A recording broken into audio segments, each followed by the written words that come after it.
The silence stretched across the vineyard terrace as Patricia Morrison held up her phone, showing the family group chat to everyone at the dinner table. Her voice dripped with condescension as she read aloud the message I'd sent earlier declining their invitation to join the family hiking trip the next morning. Before we jump back in, tell us where you're tuning in from, and if this story touches you, make sure you're subscribed, because tomorrow I've saved something extra special for you. Maya says she needs to rest because she's tired from the drive up here, tired from sitting in a car for 2 hours. The laughter that followed was sharp and knowing, the kind that cuts through pretense and reveals exactly what people think of you when they believe you can't defend yourself. Jake, my husband of 3 years, didn't even look up from his wine glass. He just shook his head with that familiar expression of embarrassment mixed with resignation, as if my supposed laziness was a cross he'd learned to bear. "She's been like this since we got married," he said to his sister Jessica, speaking about me as if I weren't sitting right there, always finding excuses to avoid family activities. I keep telling her she needs to be more active, more engaged, but you know how it is. What they didn't know, what none of them had ever bothered to discover, was that while they were planning their morning hike, I would be taking a video call with the CEO of Morrison Development Group. The same Morrison Development Group that belonged to Jake's father, Robert, sitting at the head of this very table. The same company that had been using my workflow management software for the past 18 months, paying my company nearly $200,000 annually in licensing fees. The same Robert Morrison who would be asking my team to expedite a critical system update that could make or break their biggest project of the year. But as I sat there listening to them dissect my character with surgical precision, none of them had any idea that the lazy daughter-in-law they loved to mock had built the technological backbone that kept their precious family business running smoothly. They saw a woman who preferred staying in bed until 10 in the morning and declined invitations to their vigorous outdoor adventures. They never asked why I spent so much time on my laptop, why I received urgent phone calls at odd hours, or why I sometimes disappeared for days on what I called business trips that Jake had long since stopped inquiring about. The story of how I became the black sheep of the Morrison family begins 4 years ago in Seattle, where I'd moved from Austin after selling my first startup to a major tech conglomerate for $37 million. I was 28, financially independent, and ready to start my next venture. What I wasn't ready for was falling in love with someone whose family would spend the next 3 years systematically trying to diminish everything I'd accomplished. I met Jake at a networking event hosted by the Seattle Tech Alliance. He wasn't part of the tech world, which initially intrigued me. Most of the men I'd dated were entrepreneurs or engineers, driven by the same relentless ambition that had shaped my 20s. Jake represented something different, a connection to a world beyond startup culture and venture capital. He worked in business development for his family's real estate company, and there was something refreshing about his grounded perspective on success and achievement. He was tall with an easy smile and the kind of confidence that comes from never having to prove yourself to anyone. When he told me about Morrison Development Group, he spoke with genuine pride about the company his grandfather had founded in the 1960s. They specialized in sustainable commercial developments across the Pacific Northwest, and Jake's enthusiasm for preserving the region's natural beauty while creating functional business spaces was genuinely appealing. Our early conversations revealed a man who seemed different from his privileged background. He asked thoughtful questions about my work, expressing genuine curiosity about the technology sector even though it was foreign to him. When I explained how my previous company had developed predictive analytics software for supply chain management, he listened intently and asked follow-up questions that suggested he was truly interested in understanding my world. I was careful about revealing too much too quickly. Past experience had taught me that mentioning the sale of my first company often changed how people perceived me. Some became overly interested in my financial status, while others seemed intimidated by early success they hadn't achieved themselves. With Jake, I simply said I'd recently exited a successful startup and was working on my next project. It wasn't entirely truthful, but it wasn't misleading either. What I was working on was Streamline Flow, a comprehensive workflow management platform designed specifically for mid-sized companies struggling with operational efficiency. The idea had come to me during the acquisition process of my first company, when I'd watched two different corporate cultures attempt to merge their completely incompatible systems. I saw an opportunity to create software that could adapt to existing business processes rather than forcing companies to restructure everything around new technology. The development phase was intensive, requiring 18-hour days and the kind of focused concentration that made maintaining relationships challenging. Jake seemed to understand this better than previous boyfriends had. He didn't demand constant attention or get frustrated when I canceled dinner plans because I was debugging a critical system failure. Instead, he would show up at my apartment, with takeout from my favorite Thai restaurant, and work quietly on his laptop while I coded. Those evenings created an intimacy I hadn't experienced before. We existed comfortably in each other's presence without needing constant conversation or entertainment. Sometimes he would ask about what I was building, and I'd explain the technical challenges I was facing. He rarely understood the details, but his questions helped me think through problems from different angles. Other times, he'd share stories about interesting projects Morrison Development was considering, and I'd offer suggestions about efficiency improvements or technological solutions that might be helpful. 6 months into our relationship, Jake invited me to meet his family at their annual summer gathering in the San Juan Islands. I was nervous about the introduction, knowing that his parents moved in social circles far removed from my world. Morrison Development Group wasn't just a business to them. It was a legacy that connected them to Seattle's establishment families. The Morrisons had been part of the city's social fabric for 3 generations, with the kind of inherited respectability that opened doors and created assumptions about worthiness. The weekend revealed fault lines I should have recognized as warnings. Patricia Morrison greeted me with the kind of smile that never reached her eyes, immediately asking about my little computer business in a tone that suggested she'd already decided it wasn't worth serious consideration. When I mentioned that I was developing enterprise software, she nodded politely, but quickly changed the subject to Jessica's recent promotion at her marketing firm, a topic that generated much more enthusiastic family discussion. Robert Morrison was more direct in his dismissal. During a conversation about economic trends affecting the real estate market, I offered some insights about how automation and remote work might change commercial space requirements. He listened with barely concealed impatience before explaining that real estate was a tangible business that dealt with actual assets, not theoretical digital products that could disappear overnight. The conversation effectively ended my participation in any serious business discussions for the remainder of the weekend.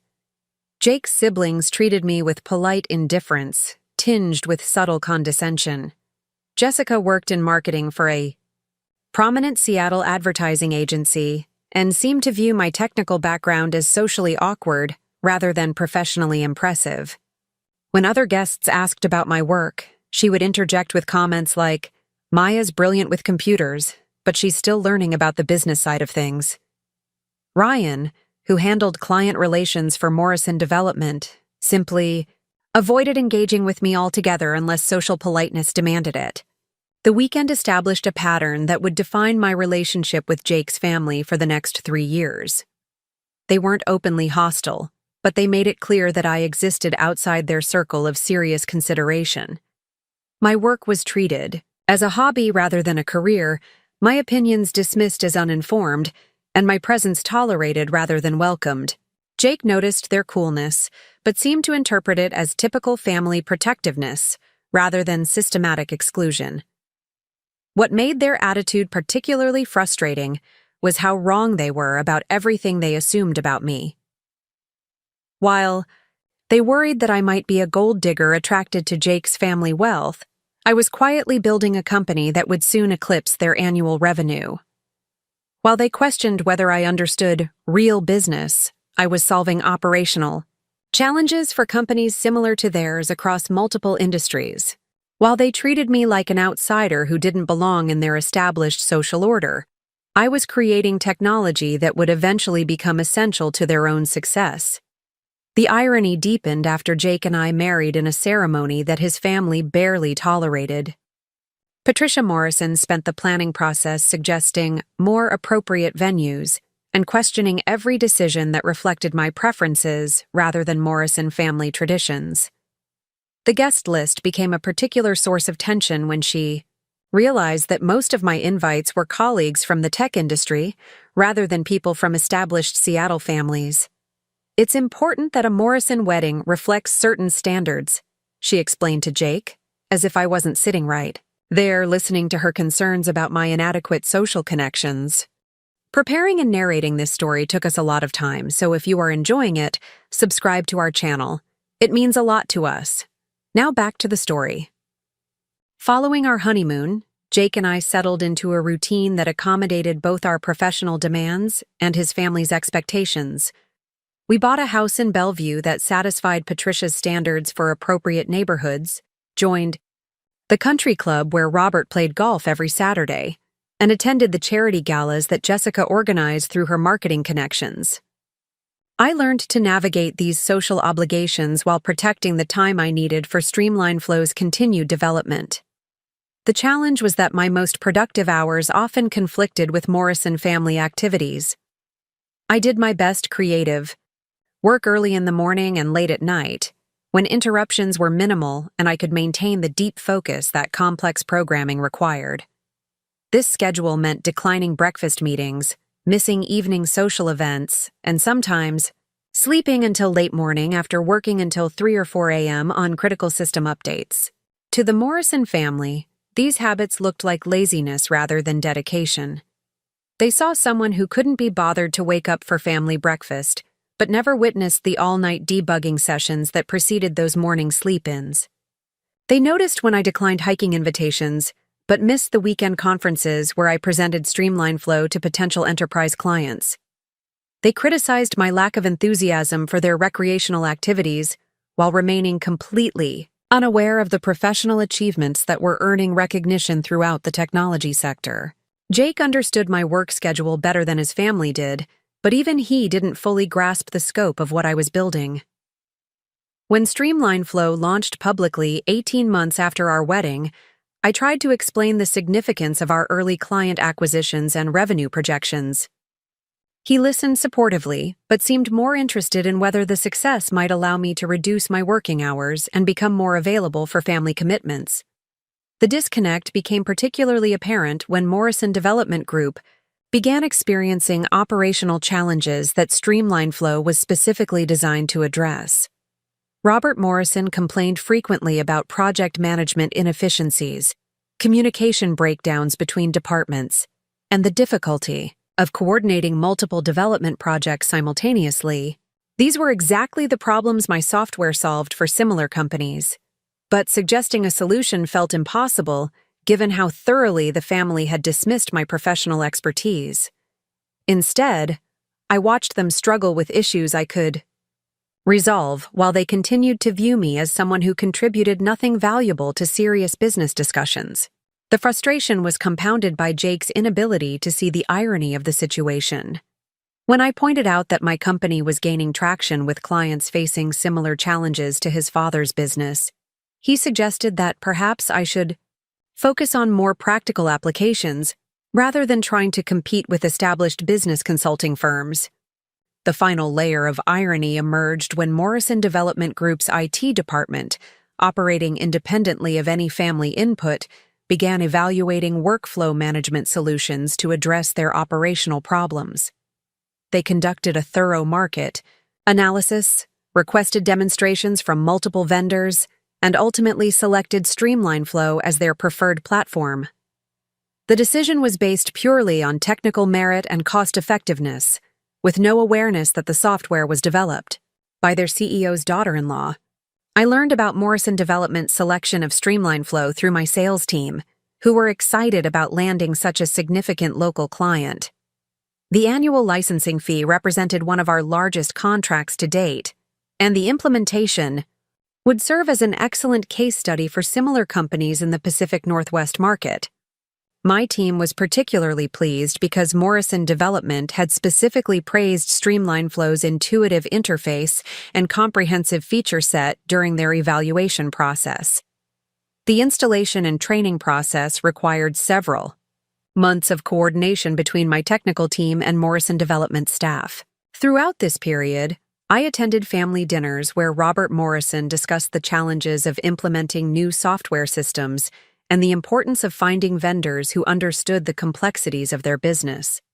He spoke with authority about the evaluation process and his satisfaction with the solution they'd selected, never once mentioning the name of the company or questioning whether anyone at the table might have insights into workflow management technology. Jake would nod sympathetically during these conversations, occasionally asking his father whether the new system was living up to expectations. Robert's responses were consistently positive, praising the software's effectiveness and noting how much more efficiently his teams were operating since the implementation. He particularly appreciated the real-time project tracking capabilities and the automated reporting features that had eliminated hours of manual administrative work each week. Listening to these discussions required tremendous self-control.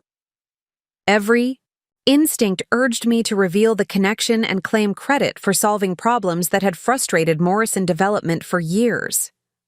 But I also recognized that disclosure would fundamentally alter family dynamics in unpredictable ways. The Morrison family had invested 3 years in maintaining their perception of me as professionally irrelevant, and learning that their business success now depended on software I'd created would challenge assumptions they weren't prepared to question. So I remained silent, watching my father-in-law praise my work while continuing to treat me as someone whose opinions about business matters weren't worth soliciting. I listened to Jake express admiration for his father's wise technology choices, while ignoring my suggestions about efficiency improvements for his own projects. I endured Patricia Morrison's comments about my lack of ambition, while my company's revenue grew to exceed Morrison Development's annual profit margins. The cognitive dissonance became increasingly difficult to manage, as Streamline Flow's success attracted attention throughout the technology sector. Industry publications featured articles about our innovative approach to workflow management, and I began receiving speaking invitations from major conferences. The company was mentioned in Forbes as one of the most promising enterprise software startups in the Pacific Northwest, and venture capital firms started reaching out about potential expansion funding. None of this recognition penetrated the Morrison family's awareness because they'd never bothered to learn the name of my company or follow developments in the technology sector generally. When local business journals published profiles of successful Seattle entrepreneurs, they remained focused on real estate industry publications and society magazines. When Streamline Flow received regional awards for innovation and growth, they were attending charity galas and country club events, where such achievements went unnoticed.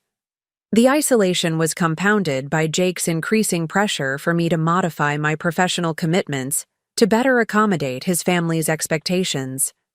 He suggested that successful people should be able to delegate more responsibilities and create better work-life balance. When I explained that entrepreneurs couldn't simply step away from critical business decisions, he questioned whether my company was really as important as I claimed, or whether I was using work as an excuse to avoid family engagement. These conversations revealed how little Jake understood about what I'd built or why it mattered to me. He saw Streamline Flow as a project that should eventually reach completion, allowing me to move on to other interests or perhaps focus on starting a family. The concept of building and scaling a technology company as a long-term career commitment seemed foreign to him, despite his own dedication to continuing his family's real estate legacy. The disconnect became particularly painful during Morrison, family gatherings where my absence from daytime activities would generate commentary about my lack of energy and engagement. Patricia Morrison developed a repertoire of subtle criticisms delivered with concerned sympathy, wondering aloud whether I might benefit from more exercise, better sleep habits, or perhaps professional help for what she delicately referred to as motivational challenges. These comments were always made in front of other family members or guests, creating public moments of humiliation that I was expected to accept graciously. Defending myself would have required explaining work commitments that the family had already dismissed as unimportant, while remaining silent confirmed their narrative about my character flaws. Jake rarely intervened in these situations, having learned that contradicting his mother publicly created family tension that persisted for weeks. The pattern intensified over time as Streamline Flow's success created demands that conflicted more frequently with Morrison family activities. Important client calls couldn't be rescheduled around hiking trips. Investor meetings took priority over charity luncheons, and conference presentations required travel during family vacation periods. Each professional obligation that prevented my participation in family events reinforced their belief that I lacked proper priorities and commitment to our relationships. What they never learned was that their own business had become one of my most important success stories, generating revenue that funded Streamline Flow's expansion into new markets and product lines. Morrison Development Group's enthusiastic testimonials about efficiency improvements and cost savings helped my sales team close deals with similar companies throughout the region. Robert Morrison's praise for our customer service and technical support became a cornerstone of our marketing materials, though his quotes were attributed simply to CEO, Regional Development Company, to protect client confidentiality. The situation reached a breaking point during the planning for Patricia Morrison's 60th birthday celebration in Napa Valley. She wanted an elaborate weekend gathering that would showcase the family's success and social connections to their extensive network of friends and business associates. The event required coordination with high-end caterers, luxury accommodations, and entertainment that reflected Morrison family standards for important celebrations.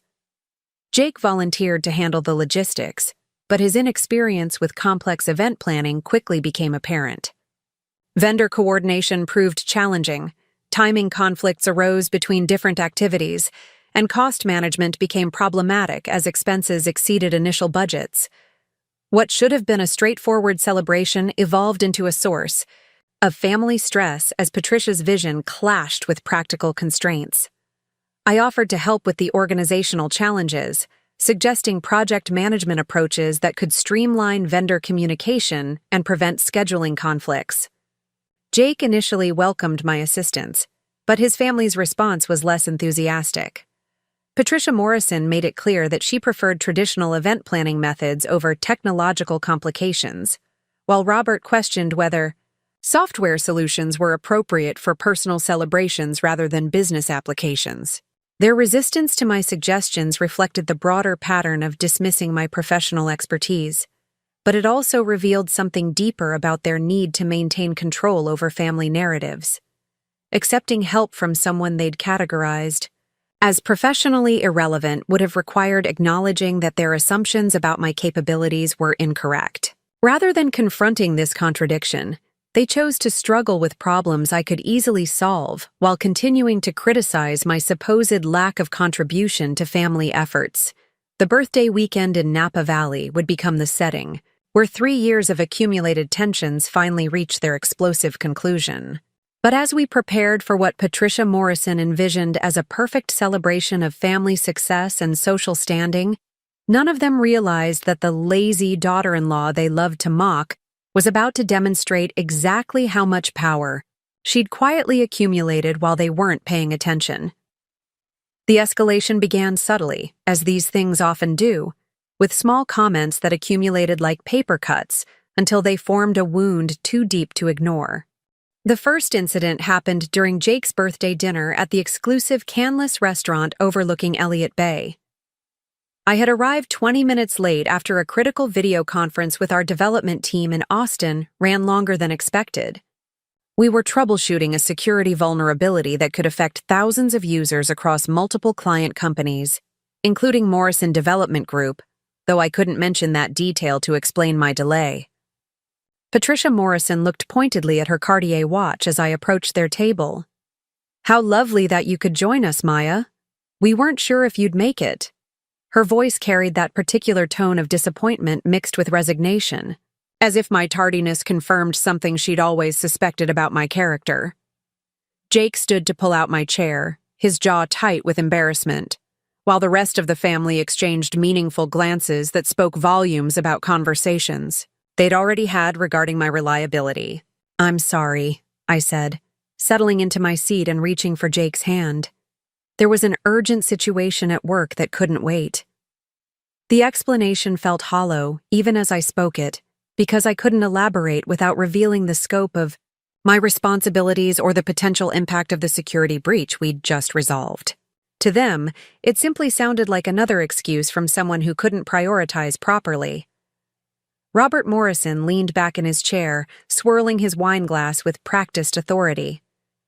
"You know, Maya, in my experience, truly urgent business situations are quite rare. Most of what people call emergencies are actually poor planning or ineffective delegation." He paused, letting his words settle over the table like a pronouncement from on high. "Successful leaders learn to trust their teams and maintain boundaries between work and personal commitments." The irony was staggering. As he spoke, my team was implementing patches across hundreds of corporate networks to prevent potential data breaches that could have cost companies millions in losses and regulatory penalties. Morrison Development Group's entire project management system was protected by security protocols I'd personally designed, but I sat there listening to lectures about business priorities from someone whose company's digital infrastructure depended entirely on my expertise. Jessica joined the conversation with her characteristic blend of concern and condescension. "Maybe you need to hire more people, Maya. It seems like you're taking on too much responsibility. Most small businesses struggle with proper staffing." "In the beginning." She smiled sympathetically, as if offering sage advice to someone clearly out of their depth. "Jake could probably give you some guidance about building effective teams. The Morrison companies have decades of experience with organizational development." The suggestion that I needed guidance from Jake about team building was particularly galling, considering that Streamline Flow's engineering department now employed 47 people across 3 offices, with a management structure sophisticated enough to handle enterprise clients generating millions in annual revenue. Our HR policies, benefits packages, and professional development programs had been featured in several industry publications as examples of best practices for scaling technology companies. But explaining any of this would have sounded like bragging to a family already convinced that my work was amateur hobby disguised as serious business. Jake squeezed my hand under the table, a gesture meant to be supportive, but that felt more like an apology for his family's behavior. "Maya's company is doing really well," he said, though his tone suggested he was stating something he hoped was true rather than something he understood. "She's been working incredibly hard to grow the business." "Of course she has," Patricia replied with that smile that never touched her eyes. "We all admire Maya's dedication. It's wonderful when people find ways to stay busy and feel productive. I just worry that she might be putting unnecessary pressure on herself to prove something, when she already has everything she needs right here with our family." The word busy hung in the air like an accusation. Not successful, not accomplished, not building something significant. Just busy, the way someone might describe a child playing with toys or an adult pursuing an elaborate but ultimately meaningless hobby. The implication was clear. My work was a phase I'd eventually outgrow once I accepted my proper role within the Morrison family structure. These dinner conversations became a recurring pattern that intensified over the following months. Every family gathering included moments where my professional commitments were dissected and found wanting by people who had never bothered to learn what my company actually did or why it mattered. When I declined weekend trips because of conference presentations, Patricia would wonder aloud whether my speaking engagements were really necessary or just vanity projects designed to make me feel important. When client emergencies required me to step away from family activities, Robert would launch into lectures about work-life balance delivered by someone whose own company operated in crisis mode half the time. The criticism became more pointed after Streamline Flow received a significant venture capital investment that allowed us to expand into new markets and develop additional product lines. The funding round was led by Kleiner Perkins, one of Silicon Valley's most prestigious firms, and the announcement generated substantial coverage in technology media outlets. For the first time since starting the company, I felt genuinely proud of what we'd accomplished and excited about sharing the news with Jake's family. Their reaction was worse than indifference. It was active skepticism wrapped in polite congratulations. Patricia Morrison's first question was whether I was sure the investors were legitimate, as if successful venture capital firms regularly targeted small Seattle companies for elaborate scams. Robert wanted to know what percentage of the company I'd given up, implying that accepting outside investment demonstrated weakness rather than strategic growth planning. Jessica asked whether the money came with strings attached that might force me to work even longer hours, expressing concern that seemed designed to highlight my existing failure to balance professional and personal priorities. Jake's response was the most disappointing of all.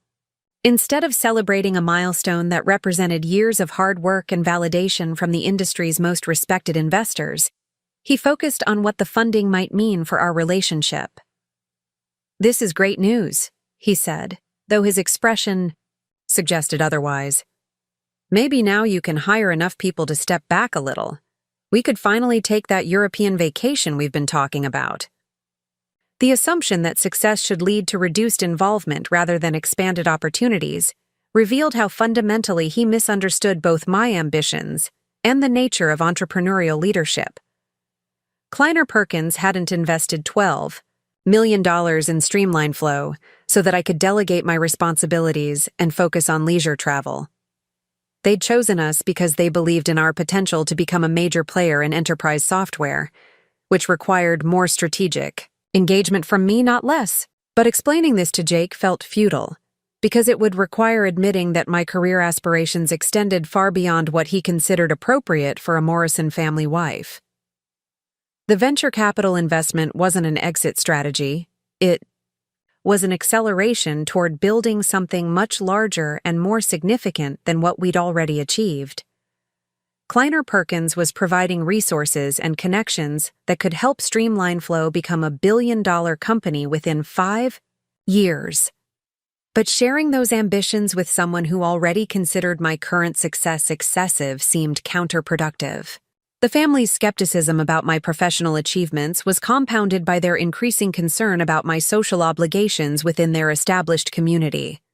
Seattle's business elite operated through interlocking networks of charity boards, cultural institutions, and exclusive social clubs where relationships were cultivated and maintained through consistent participation in prescribed activities. The Morrison family held prominent positions within these networks, serving on museum boards, organizing fundraising galas, and hosting dinner parties where deals were discussed and alliances formed. My reluctance to engage fully with these social expectations became another source of friction that was interpreted as laziness rather than strategic time management. When Patricia Morrison suggested that I join the board of the Seattle Symphony, I explained that my current workload made it impossible to provide the level of commitment that such positions required. She responded with visible frustration, pointing out that other busy professionals managed to balance demanding careers with community service obligations. What she didn't understand was that other busy professionals weren't building technology companies from scratch while competing against established players with vastly superior resources. Streamline Flow required constant innovation to maintain our competitive advantage, which meant I needed to stay deeply involved in product development, client relations, and strategic planning. Adding ceremonial board positions would have meant reducing the focus that had made our success possible in the first place. The social obligations became particularly problematic when they conflicted with critical business opportunities.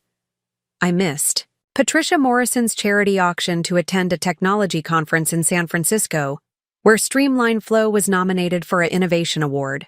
The recognition from industry peers represented exactly the kind of validation that could attract new clients and top-tier employees, but explaining this to Jake's family was impossible without sounding like I was making excuses or prioritizing work over relationships. Jake's own frustration with my schedule intensified as his family's criticism became more frequent and pointed. He began suggesting that perhaps I was using work as an excuse to avoid social situations that made me uncomfortable, as if my preference for client meetings over charity luncheons reflected some kind of personality defect rather than professional priorities. When I tried to explain the importance of various business commitments, he would nod politely, but clearly considered my explanations symptoms of an obsessive personality rather than evidence of strategic thinking. The disconnect became especially apparent during conversations about our future plans together. Jake assumed that Streamline Flow's success would eventually allow us to settle into a more traditional lifestyle where I could focus on supporting his career advancement within Morrison Development Group and starting a family that would integrate seamlessly into the Morrison social network. He spoke about these expectations with the confidence of someone who had never questioned whether they aligned with my own ambitions or desires. When I suggested that Streamline Flow's growth trajectory might require relocating to Silicon Valley to be closer to major technology companies and venture capital firms, Jake's reaction was swift and decisive. Moving away from Seattle was out of the question, because it would mean abandoning family business responsibilities and social connections that had taken generations to establish. The Morrison family identity was tied to their position within Seattle's establishment community, and geographical relocation would represent a betrayal of everything they'd worked to build. The conversation revealed how differently we conceptualized success and achievement. Jake measured accomplishment through stability, tradition, and community standing, values that emphasized continuity over innovation and preservation over disruption. I was motivated by growth, impact, and the potential to create something entirely new that could change how businesses operated across multiple industries. These weren't just different priorities.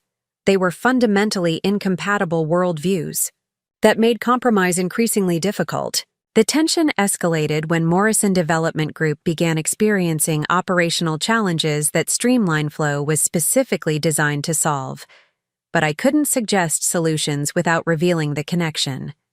Robert Morrison complained frequently about project coordination problems, communication breakdowns between departments, and inefficient resource allocation across multiple development sites. These were exactly the issues that our workflow management platform addressed for similar companies.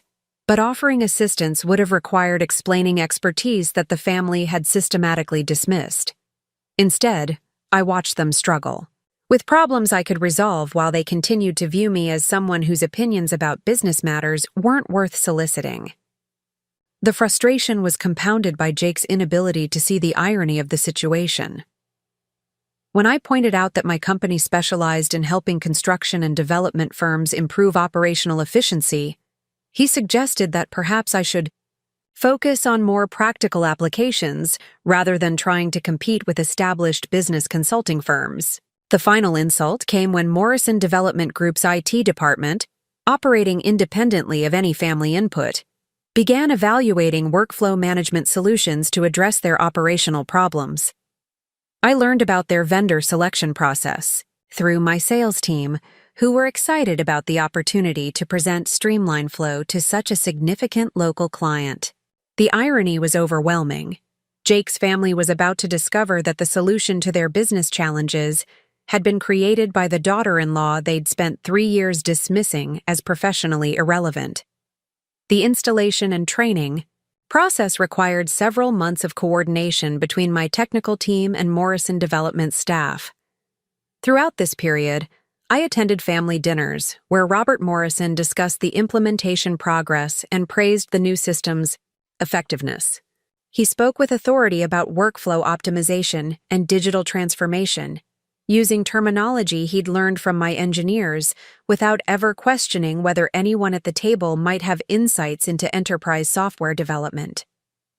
Listening To these conversations required tremendous self-control. Every instinct urged me to reveal the connection and claim credit for solving problems that had frustrated Morrison Development for years. But I also recognized that disclosure would fundamentally alter family dynamics in unpredictable ways.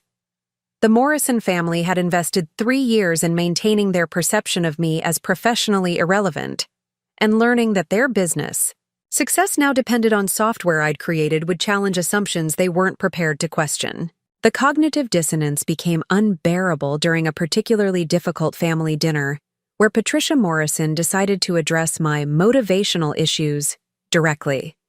She'd been drinking wine throughout the evening, which always loosened her tongue and made her criticisms more pointed.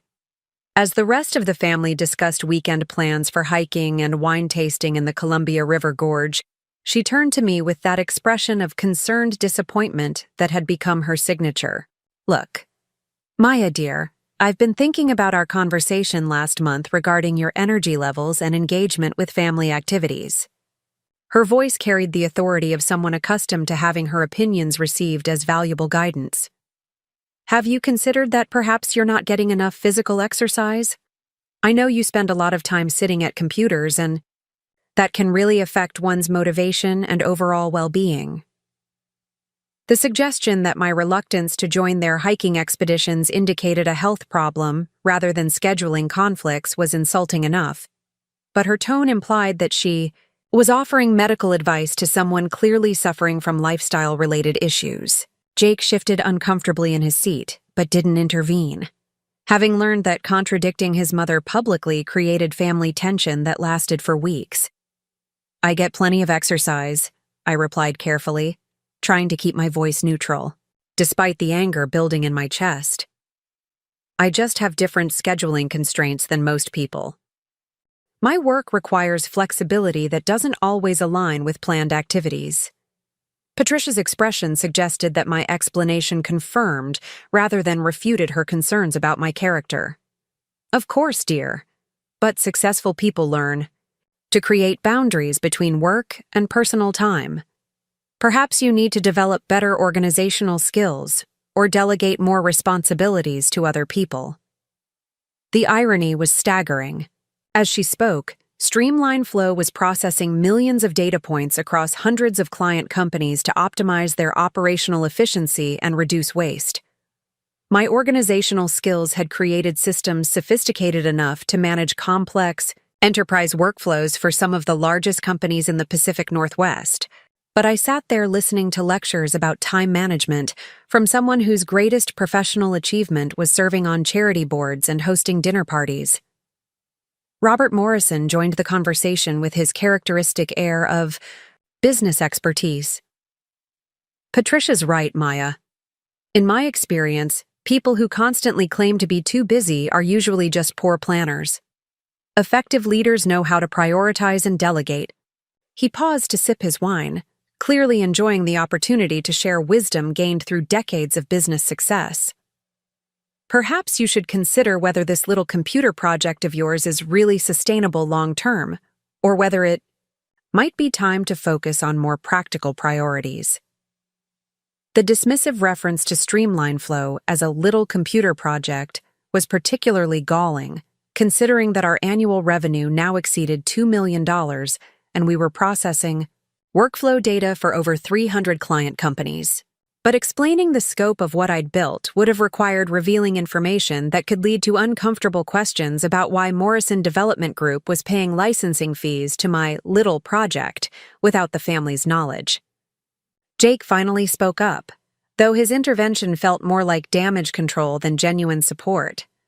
"Maya's company is doing really well," he said, the same phrase he'd used countless times before when his family's criticism became too pointed to ignore completely.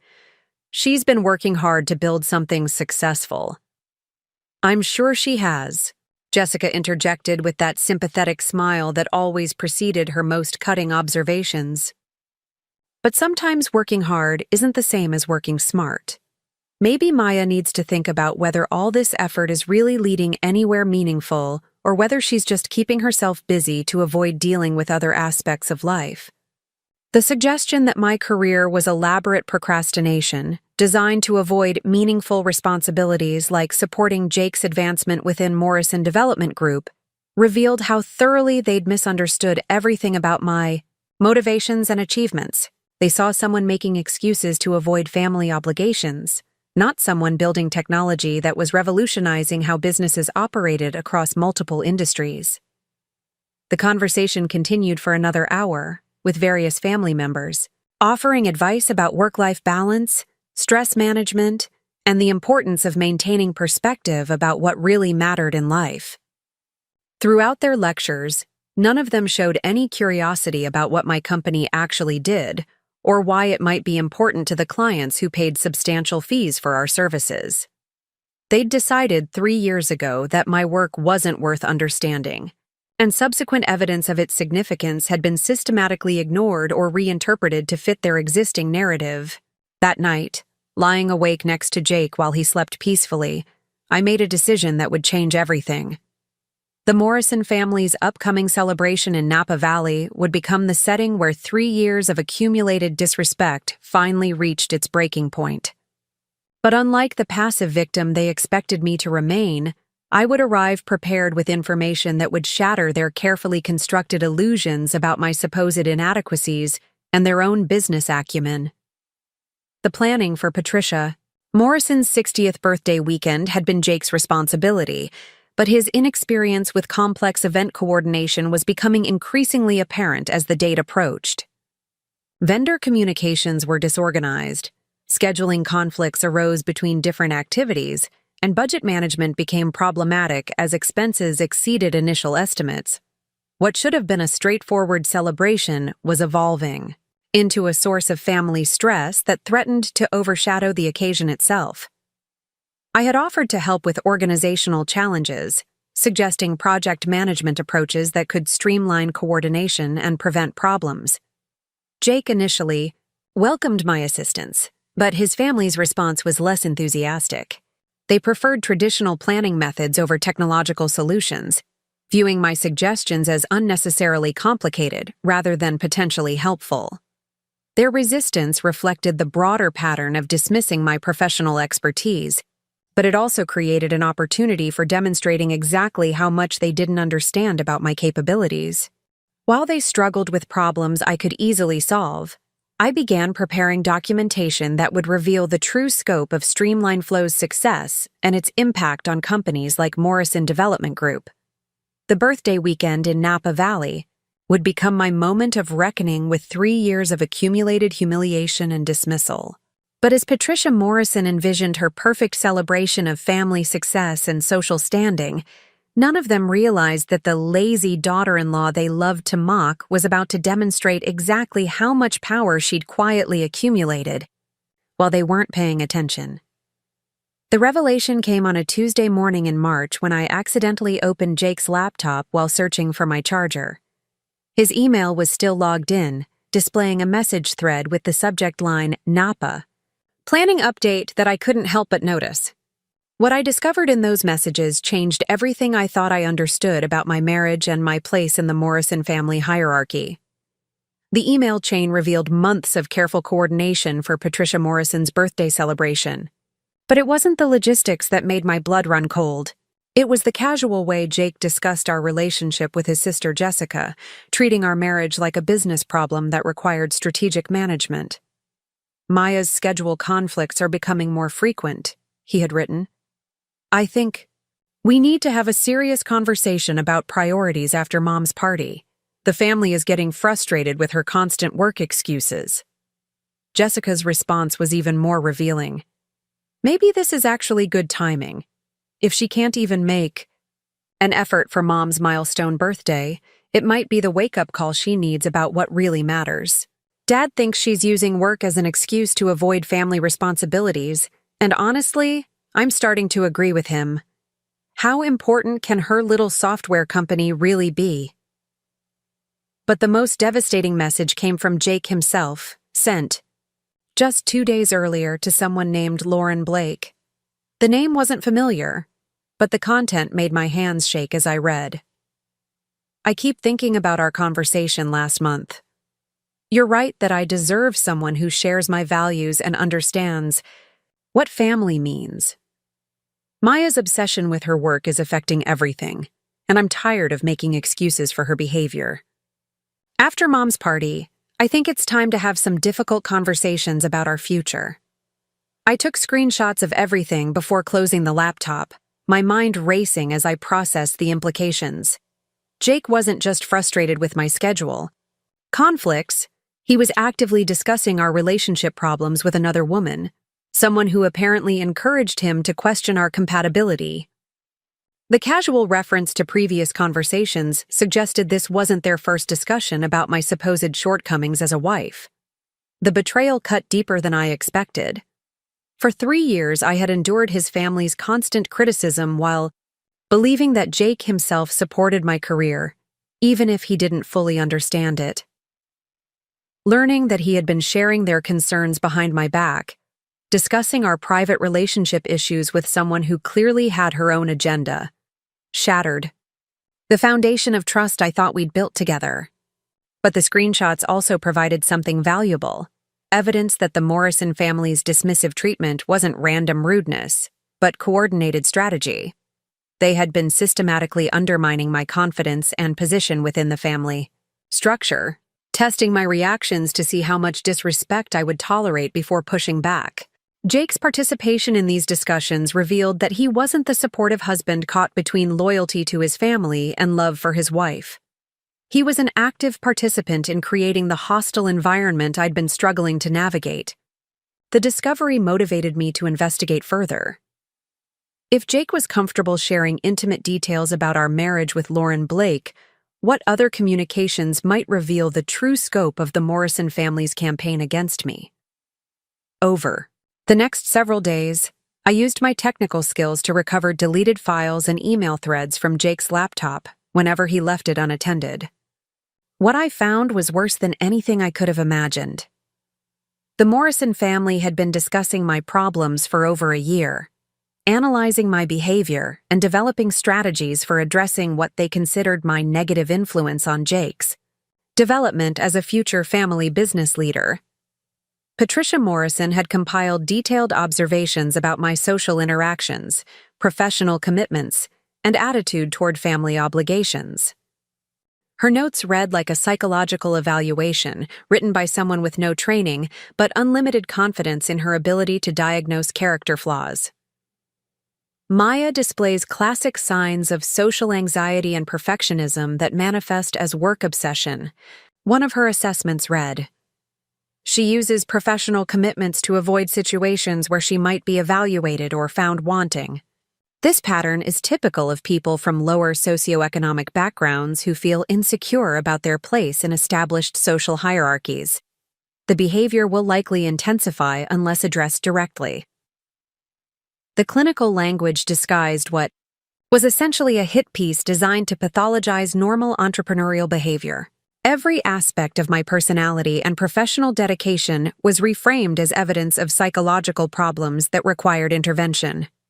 My preference for early morning work sessions became sleep avoidance indicating anxiety. My decline of hiking invitations became physical fitness issues suggesting depression. My focus during important phone calls became antisocial behavior incompatible with family values. Robert Morrison's contributions to these discussions focused on business concerns, though his understanding of my actual work remained completely inaccurate. He worried that my computer hobby was consuming too much time and energy that should be directed towards supporting Jake's career advancement within Morrison Development Group. In his view, successful marriages required wives to prioritize their husband's professional goals over personal interests, especially when those interests conflicted with family expectations. Jake needs a partner who can help him navigate the social and business relationships essential for leadership within our industry, Robert had written in one particularly revealing message. Maya's antisocial tendencies and obsession with technology work against these requirements. She either needs to develop more appropriate priorities, or Jake needs to consider whether this marriage is advancing or hindering his professional development.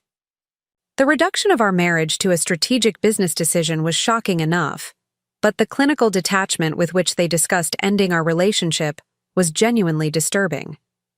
They weren't concerned about Jake's happiness or emotional well-being. They were evaluating whether I served their family's long-term interests effectively enough to justify continued investment in our relationship. Jessica's messages revealed the depth of her personal animosity toward me, going far beyond simple disapproval into active malice. She had been documenting what she called my social failures at family gatherings, building a case for why I didn't belong in their established community.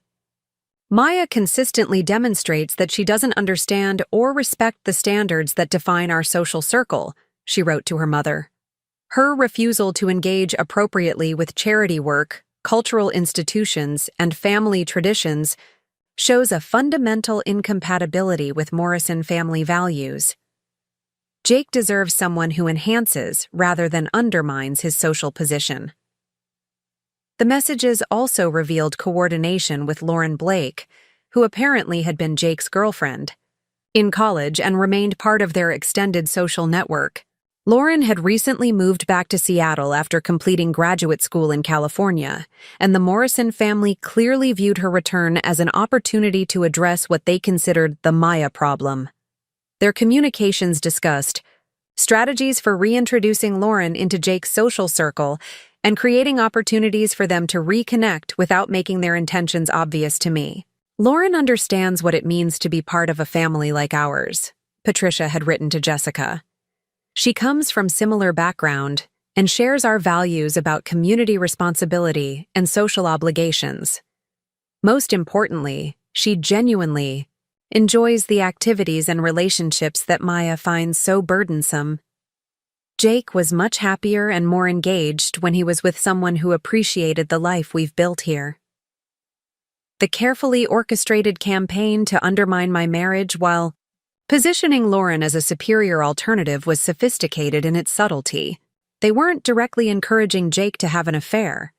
They were creating circumstances where comparison between his current wife and his former girlfriend would naturally favor the woman who embraced everything I supposedly rejected. Every criticism of my behavior implicitly highlighted qualities that Lauren possessed and I lacked. But the most damaging discovery was evidence that Jake had been actively participating in these discussions for months, sharing private details about our relationship and expressing doubts about our compatibility that he'd never voiced to me directly. His messages revealed growing frustration with what he called my selfishness and inability to compromise, though the specific examples he cited were all professional commitments that any serious entrepreneur would consider non-negotiable. "I'm tired of always having to make excuses for Maya's behavior," he had written to Lauren after I missed his cousin's wedding to attend a critical investor meeting. She claims her work is important, but honestly, how important can it really be if she's the only person who can handle basic business decisions? It feels like she uses these supposed emergencies to avoid family responsibilities she doesn't want to deal with. The dismissive reference to basic business decisions revealed how fundamentally Jake misunderstood the nature of entrepreneurial leadership. The investor meeting he considered skippable had resulted in a second round of funding that allowed Streamline Flow to expand into new markets and hire additional engineers.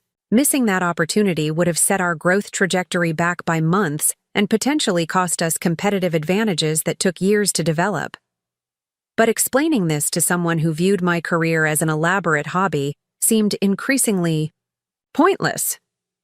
The email threads also contained financial information that shocked me more than the personal betrayals. Morrison Development Group was facing serious cash flow problems that threatened their ability to maintain operations at current levels. Several major projects had encountered cost overruns and regulatory delays that were straining their credit lines and forcing them to consider selling assets to cover operating expenses. Robert Morrison's confident discussions about business success were masking a company teetering on the edge of financial crisis. The irony was overwhelming. While the Morrison family criticized my work ethic and business acumen, their own company was struggling with exactly the operational inefficiencies that Streamline Flow was designed to resolve. The workflow management system they'd implemented using my software had improved their project coordination and reduced waste by nearly 30%, generating cost savings that were literally keeping them solvent during this difficult period. But they remained completely unaware that their business survival depended on technology created by the daughter-in-law they considered professionally incompetent. Even more devastating was the discovery that Jake knew about his family's financial problems and had been hiding them from me throughout our marriage. His recent suggestions that I reduce my work commitments and focus on supporting his career weren't motivated by concern for our relationship. They were part of a desperate strategy to position himself as the heir apparent to a family business that might not survive another year without significant operational improvements. The Morrison family's arrogance about their business expertise was built on a foundation of inherited wealth and established relationships that were rapidly eroding. Their resistance to technological solutions and modern business practices had left them vulnerable to more efficient competitors who could deliver projects faster and cheaper using contemporary management methods. Streamline Flow's implementation had provided temporary relief from these competitive pressures, but they needed comprehensive organizational restructuring that would require acknowledging how outdated their existing approaches had become. Reading through months of family communications while knowing they were unconsciously dependent on my expertise for their business survival created a surreal sense of cognitive dissonance. They spent enormous energy analyzing my supposed character, flaws, and professional limitations, while remaining completely oblivious to the fact that their own success increasingly relied on systems I had designed and implemented. The disconnect between their perceptions and reality was so extreme it bordered on delusional. But the discovery also provided something invaluable: complete documentation of their coordinated campaign to undermine my position within the family and potentially end my marriage to Jake. Every dismissive comment, every psychological analysis, every strategic discussion about my supposed inadequacies was preserved in digital format with timestamps and metadata that would be impossible to dispute or explain away. They had created their own evidence trail, while believing their communications were private and secure. I spent the following week methodically organizing this information and cross-referencing it with business data that revealed the true scope of Morrison Development Group's dependence on Streamline Flow's workflow management capabilities. The contrast between their financial vulnerability and their arrogant dismissal of my professional expertise created opportunities for response that went far beyond simple confrontation or emotional outburst. They had given me ammunition for systematic destruction of their carefully constructed narrative about family values and business competence. The planning process required the same strategic thinking I applied to complex business challenges: identifying vulnerabilities, analyzing potential responses, and developing implementation strategies that would maximize impact while minimizing collateral damage. Unlike the impulsive reactions they clearly expected from someone they considered emotionally unstable, my response would be calculated, devastating, and impossible to defend against using their usual tactics of psychological manipulation and social pressure. Patricia Morrison's 60th birthday celebration in Napa Valley represented the perfect opportunity for revealing how thoroughly they had underestimated both my character and my capabilities. The gathering would include not only immediate family members but also business associates and social connections who formed the network through which Morrison family reputation and influence were maintained. Public exposure of their coordinated campaign against me, combined with revelations about their business vulnerabilities and dependence on my expertise, would shatter the facade of competence and integrity they worked so hard to maintain. But revenge alone wasn't sufficient motivation for the systematic response I was planning. The Morrison family's treatment of me reflected broader patterns of discrimination and dismissal that successful women in technology face when they challenge established power structures. Their assumption that professional dedication indicated character flaws rather than ambition, their reduction of complex business leadership to computer hobbies, and their belief that marriage should require abandoning career goals to support male advancement were symptomatic of institutional biases that extended far beyond our personal relationships. Fighting back against their campaign wasn't just about defending my reputation or saving my marriage. It was about refusing to accept a narrative that defined successful women as selfish, antisocial, and incompatible with family values. Every entrepreneur who had ever been told their work wasn't real business, every woman who had been criticized for prioritizing career development over social obligations, every person who had been pathologized for refusing to conform to traditional expectations deserved to see these attitudes challenged and exposed. The technical documentation process required several days of careful preparation to ensure that every piece of evidence was properly authenticated and organized for maximum clarity.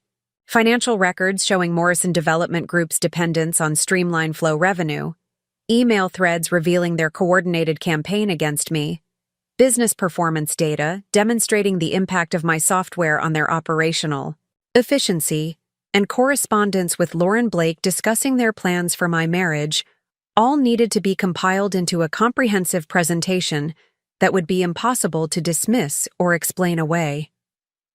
I also began preparing legal documentation that would protect my interests if the Morrison family attempted retaliation through business litigation or personal attacks on my reputation.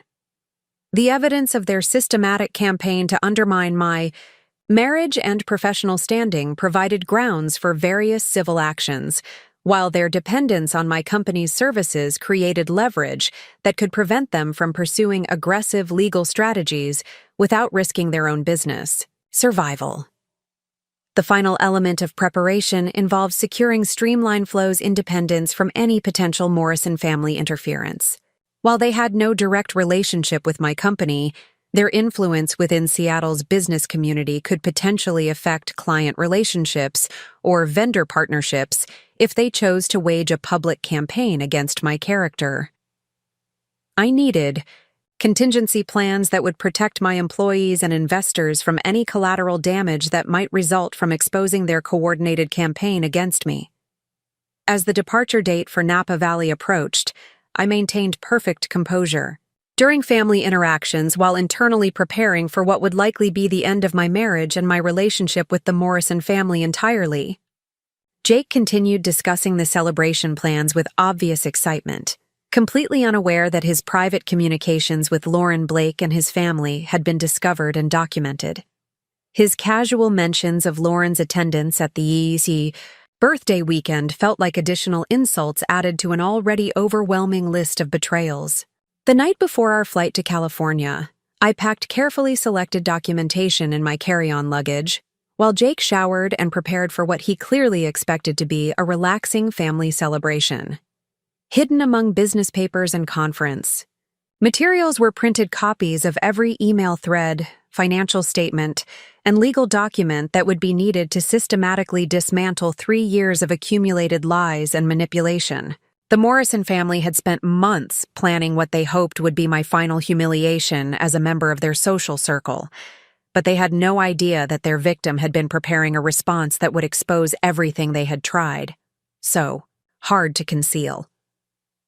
The flight to San Francisco gave me several hours of uninterrupted time to review my strategy and confirm that every element of documentation was properly organized for immediate access when needed.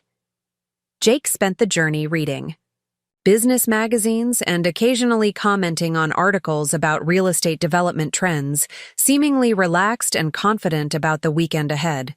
His casual demeanor while knowing about the family's campaign against me and his ongoing emotional relationship with Lauren Blake felt like a final confirmation that our marriage had been built on foundations that were fundamentally dishonest.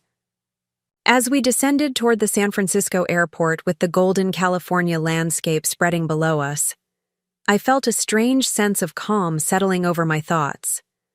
For 3 years, I had tried to earn acceptance from people who were determined to reject everything I represented.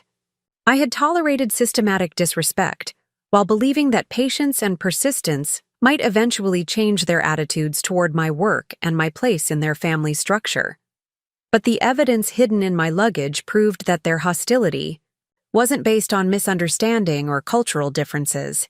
It was a deliberate strategy designed to force me out of Jake's life and replace me with someone who better served their social and business interests. Patricia Morrison's 60th birthday celebration would indeed be memorable, though not for the reasons she was anticipating. The weekend she envisioned as a perfect demonstration of family success and social standing was about to become the setting for revelations that would shatter their carefully constructed narrative about business competence, family values, and moral authority. But unlike the emotional victim they expected to humiliate and dismiss, they would be confronting someone who had spent months preparing systematic documentation of their coordinated campaign against her marriage and her reputation. The luxury resort in Napa Valley represented everything the Morrison family valued about their social position: exclusivity, tradition, and the kind of understated elegance that signaled membership in established elite circles. As our taxi approached the entrance through manicured vineyards and rolling hills, I could see why Patricia had chosen this location for her milestone celebration. It provided the perfect backdrop for demonstrating family success while creating an environment where their social network could gather to appreciate Morrison influence and accomplishment. What they didn't realize was that their choice of such a prominent venue would make the revelations I was planning even more devastating when they inevitably became public knowledge throughout their extended social and business community. The Auberge du Soleil Resort exceeded even Patricia Morrison's exacting standards for luxury and sophistication. Perched high above the Napa Valley floor, the property offered panoramic views of terraced vineyards stretching toward distant mountains, while guest accommodations were designed to blend seamlessly with the natural landscape. The Morrison family had reserved an entire section of the resort for their celebration weekend, ensuring privacy for what Patricia envisioned as an intimate gathering of their most important social and business connections. Jake and I were assigned a suite overlooking the valley, complete with a private terrace and infinity pool that reflected the golden afternoon light. Under different circumstances, I might have appreciated the romantic setting and the obvious care that had gone into selecting our accommodations. Instead, I unpacked my carefully prepared documentation while Jake showered, arranging everything in my laptop bag for easy access when the moment arrived to reveal what I had discovered about their coordinated campaign against our marriage. The welcome reception that evening provided my first opportunity to observe the full scope of the Morrison family's social network in action. Patricia had invited approximately 40 guests, including business associates from Seattle's real estate community, board members from various cultural institutions, and longtime family friends whose relationships spanned multiple generations. The gathering represented decades of careful relationship cultivation and strategic alliance building, creating a web of mutual obligations and shared interests that extended far beyond simple social friendship. Lauren Blake arrived fashionably late, making an entrance that seemed carefully choreographed to maximize impact on Jake and minimize attention from me. She wore a flowing emerald dress that complemented her auburn hair perfectly, and her confident smile suggested someone completely comfortable navigating elite social environments. When Patricia Morrison introduced her to the assembled guests as Jake's dear friend from college who's recently returned to Seattle, the emphasis on their shared history felt deliberately pointed. Jake's reaction to seeing Lauren again was everything his family could have hoped for and everything I had feared after reading their private communications. His face lit up with genuine pleasure as they embraced, and their subsequent conversation flowed with the easy intimacy of people who had never really stopped caring about each other.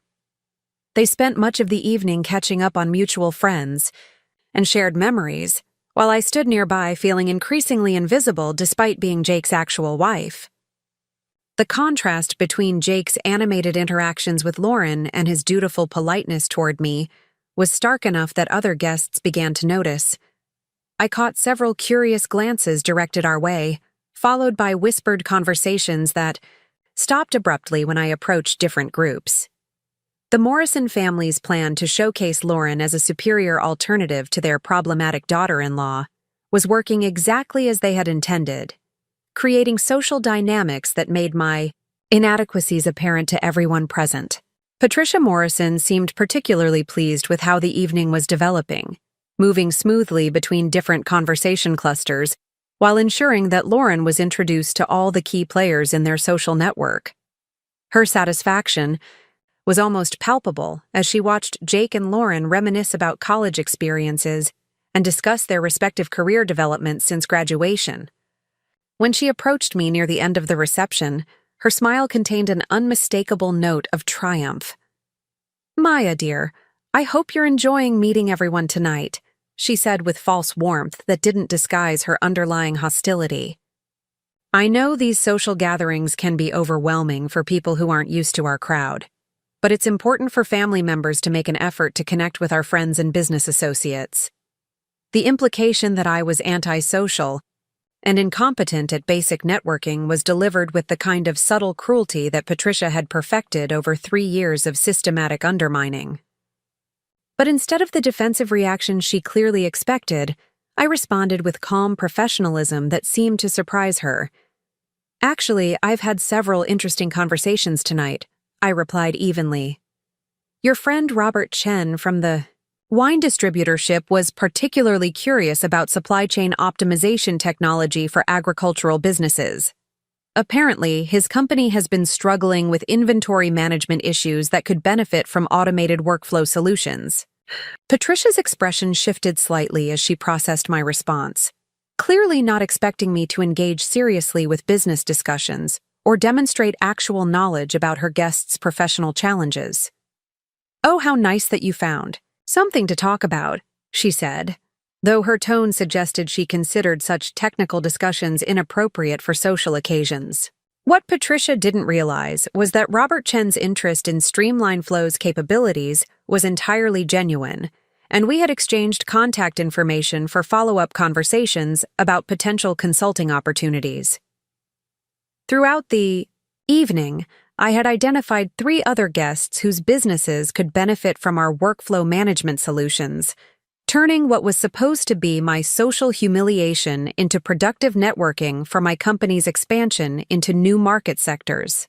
The dinner arrangements for Patricia's actual birthday celebration the following evening revealed the full extent of their coordinated plan to marginalize me within the family structure. The seating chart placed me at the far end of the main table, separated from Jake by Lauren Blake and his cousin Marcus, while Patricia held court at the head with her most favored guests arranged in descending order of importance. My placement clearly indicated my diminished status within the Morrison hierarchy, while Lauren's prominent positioning next to Jake sent unmistakable signals about their intended future arrangements. But I had spent the day preparing my own arrangements for the evening's revelations.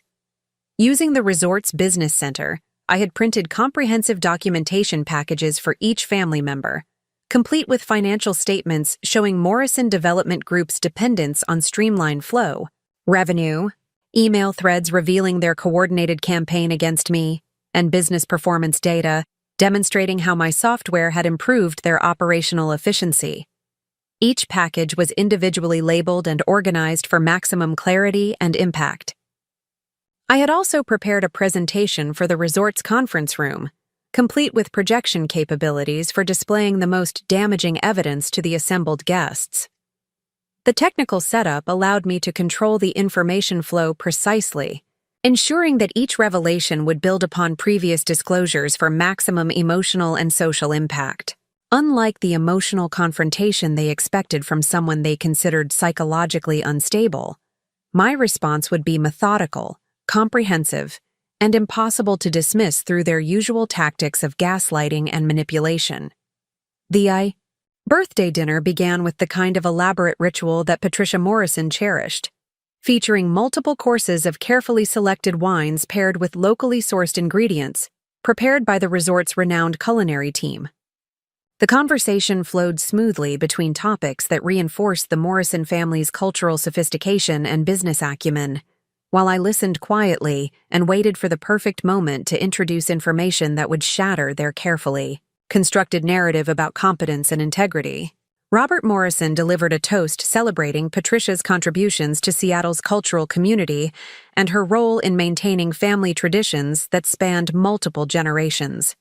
His speech emphasized themes of legacy, responsibility, and the importance of preserving values that had guided Morrison family success for decades.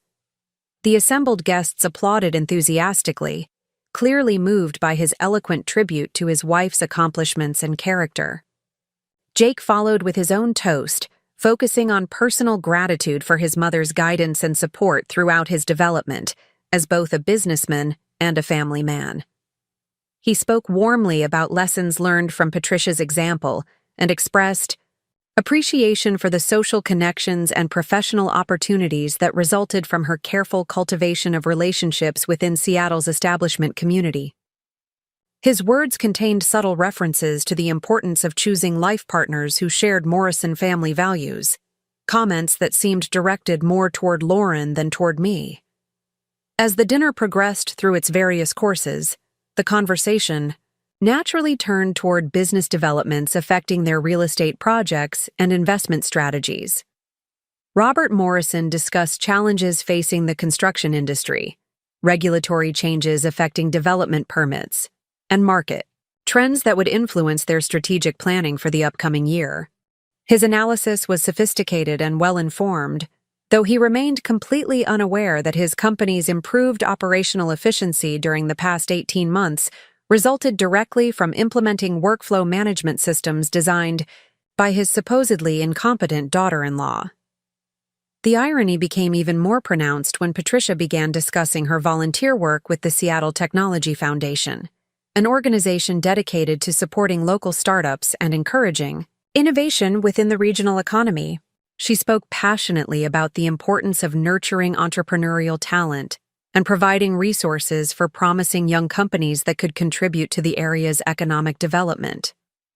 Her enthusiasm for supporting technology entrepreneurs would have been inspiring if she hadn't spent 3 years systematically undermining the actual entrepreneur sitting at her dinner table. Lauren Blake contributed to the conversation with observations about technological trends affecting various industries, demonstrating knowledge that clearly impressed the Morrison family and reinforced their belief that she possessed intellectual qualities that I lacked. Her comments were thoughtful and well-articulated, revealing someone who had clearly prepared for these discussions and understood exactly what topics would showcase her suitability as a potential Morrison family member. As the evening progressed, toward Patricia's birthday cake presentation, I excused myself from the table under the pretense of making an important business call. Several guests nodded sympathetically, clearly viewing my departure as another example of the work obsession that made me unsuitable for serious social occasions. Patricia's expression suggested satisfaction that I was removing myself rather than disrupting her celebration with inappropriate professional distractions. Instead of making phone calls, I spent 15 minutes in the resort's conference room ensuring that all technical equipment was functioning properly and that my presentation materials were organized for maximum impact. The documentation packages I had prepared were arranged on a side table, ready for distribution at the appropriate moment. Everything was positioned to create the most devastating revelation possible while maintaining complete factual accuracy. That would be impossible for the Morrison family to dispute or explain away. When I returned to the dining room, the birthday cake ceremony was concluding with enthusiastic applause and photography that would undoubtedly be featured in Seattle. Social publications. Patricia looked radiant as she accepted congratulations from her guests, clearly pleased with how perfectly the evening was unfolding according to her carefully planned specifications. The timing was ideal for introducing information that would transform her moment of triumph into something far more memorable and much less pleasant. "Before we conclude this wonderful celebration," I announced, rising from my seat with calm confidence that immediately drew everyone's attention, "I have a special presentation that I think will interest everyone here, particularly those involved in Seattle's business community." The sudden shift in conversation created a moment of uncertain silence as guests tried to interpret my intentions, and Patricia's expression moved from surprise to concern. Jake looked confused but not yet alarmed, while Lauren maintained her composure despite clearly sensing that something unexpected was about to unfold. As many of you know, the Morrison family has been very generous in sharing their opinions about my work and professional capabilities over the past 3 years. I continued, maintaining perfect eye contact with Patricia while addressing the assembled guests. Tonight, I'd like to return the favor by sharing some information about their business operations that I think you'll find quite illuminating. Robert Morrison started to speak, but I continued before he could interrupt. I've prepared a brief presentation in the conference room that includes financial documentation, email correspondence, and business performance data that reveals some fascinating insights about Morrison Development Group's recent success and their relationship with the technology sector they claim to understand so well. The sudden tension around the table was palpable as the implications of my announcement began to register. Patricia's face had gone pale, while Jake looked increasingly alarmed as he processed what was happening. Lauren seemed frozen in place, clearly recognizing that the carefully orchestrated weekend was taking an unexpected turn that could affect her own strategic interests. I think it would be educational for everyone to learn about the innovative workflow management solutions that have improved Morrison Development's operational efficiency by 30% over the past 18 months, I said, enjoying the growing panic in Robert Morrison's eyes as he began to understand what information I might be about to reveal. I'm particularly excited to discuss the annual licensing fees they pay to Streamline Flow Technologies for enterprise software solutions. The mention of specific company names and financial figures created immediate recognition among several guests who were familiar with both Morrison Development Group's recent improved performance and Streamline Flow's growing reputation in the Seattle technology sector. Robert Chen, the wine distributor I had spoken with the previous evening, looked particularly intrigued as he began to connect implications that the Morrison family had worked so hard to conceal. In fact, I continued, standing and moving toward the conference room while maintaining perfect composure, I think everyone would be fascinated to learn about the emails discussing my supposed professional incompetence that were exchanged between family members who had no idea that their business survival depends entirely on software systems I designed and implemented. Patricia Morrison finally found her voice, though it came out as more of a strangled whisper than her usual commanding tone. Maya, I think you've had too much wine this evening. Perhaps you should return to your room and rest before you say something you'll regret. Actually, Patricia, I've never been more clear-headed in my life, I replied with a smile that felt genuinely warm for the first time in 3 years. And I have a feeling that after tonight, you're going to understand exactly why I've been too busy with my little computer hobby to participate in all those family hiking trips you thought were so important. The transition to the conference. Room felt like a victory march as guests filed in with expressions ranging from curiosity to apprehension. Patricia Morrison tried to suggest that everyone might prefer to continue their conversations on the terrace, but the combination of social politeness and genuine intrigue made it impossible for her to prevent what was about to unfold. The Morrison family had spent the entire weekend positioning themselves as successful business leaders and moral authorities, but they were about to discover that their victim had been preparing a response that would systematically destroy every assumption they had made about power, competence, and family loyalty. As I connected my laptop to the projection system and watched the Morrison family take their seats with growing dread, I felt a profound sense of satisfaction that had nothing to do with revenge and everything to do with finally telling the truth about what I had accomplished while they weren't paying attention. For 3 years, they had treated me like an unsuccessful intruder who didn't belong in their sophisticated world. But they were about to learn that their sophisticated world had been quietly revolutionized by the woman they had worked so hard to dismiss and marginalize. The first slide displayed Streamline Flow's logo alongside our current client list, which included over 300 companies across multiple industries. The second slide showed our annual revenue figures and growth projections, numbers that, exceeded Morrison Development Group's total business volume by a substantial margin. But the third slide was the one that made Robert Morrison's face turn completely white. A detailed breakdown of licensing fees paid by Morrison Development Group to Streamline Flow Technologies over the past 18 months, totaling nearly $300,000 in payments to the daughter-in-law they considered professionally incompetent. The silence in the conference room was absolute as the implications registered with everyone present. Lauren Blake looked stunned, clearly realizing that her carefully planned re-entry into Jake's life had been based on completely inaccurate assumptions about my professional status and financial independence. Jake himself appeared to be in shock, staring at the financial figures while his brain struggled to process how thoroughly he had misunderstood both my career success and his family's business dependence on my expertise.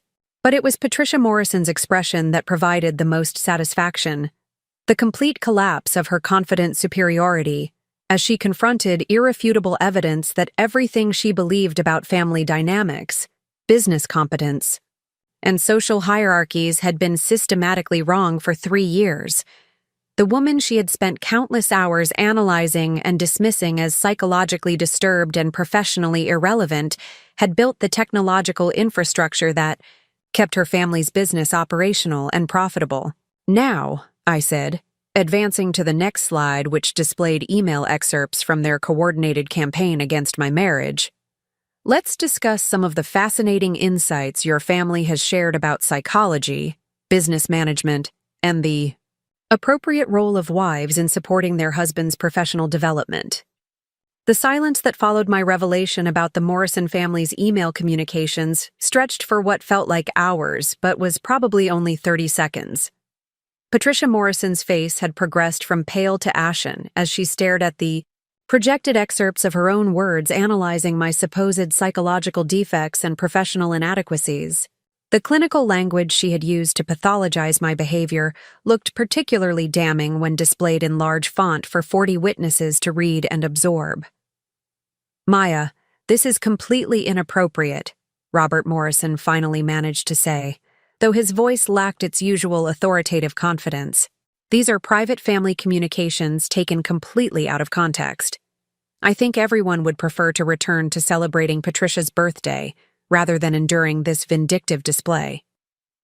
I advanced to the next slide, which showed the timeline of their coordinated campaign against my marriage alongside Streamline Flow's revenue growth and client acquisition milestones.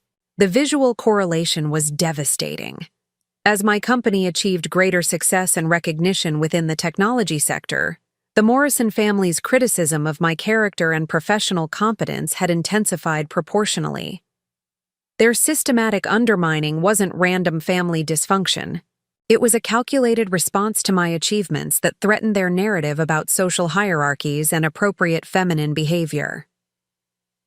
"You're absolutely right that context matters, Robert," I replied calmly, maintaining eye contact while clicking to a slide displaying his own email assessments of my business capabilities. "So let's provide some context about these professional evaluations you've been sharing with Lauren Blake and other family friends." Lauren Blake shifted uncomfortably in her seat as her name was mentioned, clearly recognizing that her involvement in their strategic planning was about to become public knowledge. Several guests turned to look at her with new interest, processing the implications of her presence at the birthday celebration and her obvious coordination with the Morrison family's relationship engineering efforts. The next series of slides detailed Morrison Development Group's financial challenges over the past 2 years, including cost overruns on major projects, regulatory delays that had strained their credit lines, and competitive pressures from more efficient development firms. The data painted a picture of a company struggling to maintain profitability in an industry that was rapidly evolving beyond their traditional business model. "What makes this particularly interesting?" I continued, advancing to a slide showing specific performance metrics, "is how dramatically Morrison Development's operational efficiency improved after implementing Streamline Flow's workflow management systems. Project completion times decreased by 28%. Communication errors dropped by 45%, and overall cost management improved enough to generate the profit margins that allowed you to afford this weekend's celebration. Jake had been staring at the financial projections with growing comprehension, finally understanding the scope of what I had built, while his family dismissed my work as an elaborate hobby. "Maya, I had no idea your company was this successful," he said quietly, though whether he was apologizing or simply stating facts remained unclear. "Of course you didn't," I replied, clicking to a slide displaying excerpts from his own communications with Lauren about my supposed selfishness and inability to prioritize our relationship properly. "You were too busy discussing my character?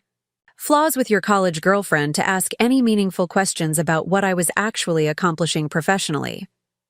The email excerpts showed Jake describing my work commitments as excuses to avoid family responsibilities, questioning whether my company was really important enough to justify missing social events, and expressing frustration with what he called my obsessive personality and inability to maintain proper perspective about priorities.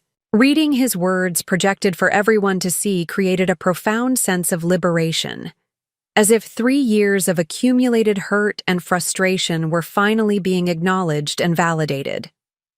This weekend was supposed to be my final humiliation. "As a Morrison family member," I continued, addressing the entire room while keeping my voice steady and professional. The seating arrangements, Lauren's prominent placement next to my husband, the carefully orchestrated conversations about my social inadequacies, everything was designed to demonstrate how much better Jake's life could be with someone who appreciated the Morrison family values that I supposedly rejected. Patricia Morrison finally found her voice, though it came out sharp with defensive anger. "How dare you violate our privacy and twist our legitimate concerns about your behavior into some kind of conspiracy? We've tried to be patient with your antisocial tendencies and work obsession, but this vindictive attack proves everything we've said about your character." I clicked to the next slide, which displayed Streamline Flow's client testimonials and industry recognition, including awards from the Seattle Technology Alliance and features in major business publications. "Actually, Patricia, this isn't an attack on your character. It's a demonstration of mine. For 3 years, you've subjected me to systematic psychological evaluation and social marginalization while remaining completely ignorant about the professional achievements that earned recognition throughout the technology sector." The testimonials included quotes from CEOs praising Streamline Flow's innovative approach to workflow optimization, venture capital partners discussing our potential for industry transformation, and business analysts projecting our expansion into new markets.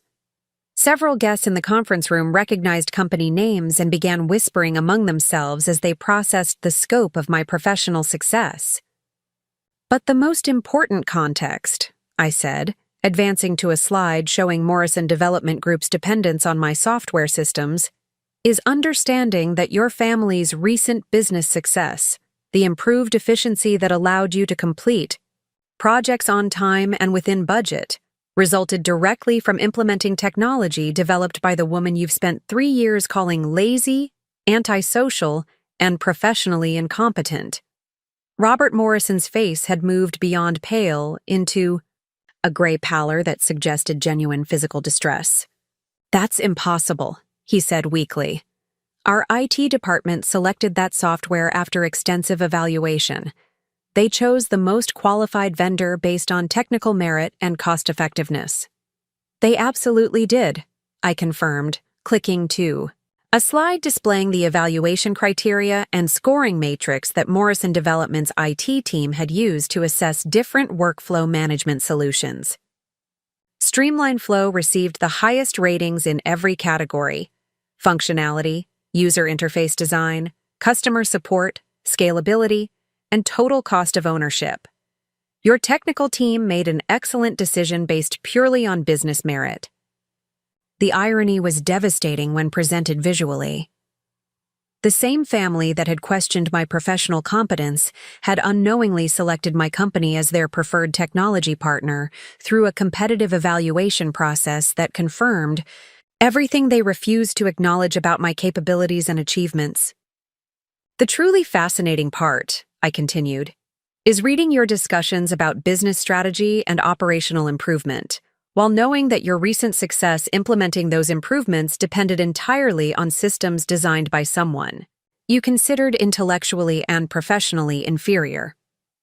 I clicked through several slides showing specific workflow optimizations that had improved Morrison Development's project coordination, reduced administrative overhead, and eliminated communication bottlenecks that had plagued their operations for years. Each improvement was tied directly to Streamline Flow features that I had personally designed to address exactly the challenges Robert Morrison complained about in family dinners. Lauren Blake had been silent throughout the presentation, but she finally spoke up with a voice that betrayed her growing discomfort with how thoroughly her strategic position had been undermined. I think everyone understands that business relationships and personal relationships are separate matters. Maya's professional success doesn't excuse her inability to prioritize family commitments or maintain appropriate social connections. The comment provided a perfect opportunity to address the broader implications of the Morrison family's campaign against my character. Actually, Lauren, that's exactly the point I want everyone to understand. The systematic criticism of my social behavior, work schedule, and family priorities wasn't based on legitimate concerns about relationship balance. It was a coordinated effort to undermine my confidence and force me out of Jake's life so that he could reconnect with someone his family considered more suitable. I advanced to slides displaying the coordination between Lauren and various Morrison family members, including discussions about reintroducing her into Jake's social circle and creating opportunities for them to reconnect. The strategic planning was sophisticated and deliberate, designed to appear natural while systematically positioning her as a superior alternative to their problematic daughter-in-law.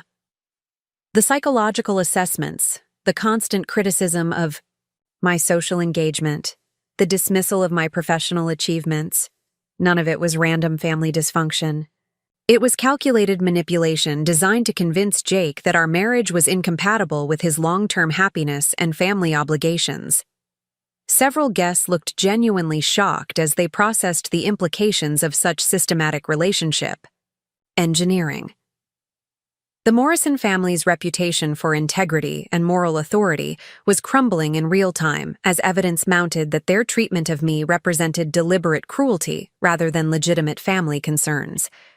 Jake had been staring at the coordination timeline with increasing horror, finally understanding how thoroughly he had been manipulated by his own family.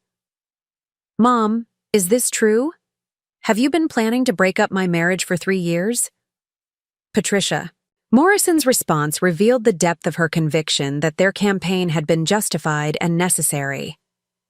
"We've been trying to help you see that Maya isn't the right partner for someone with your background and responsibilities.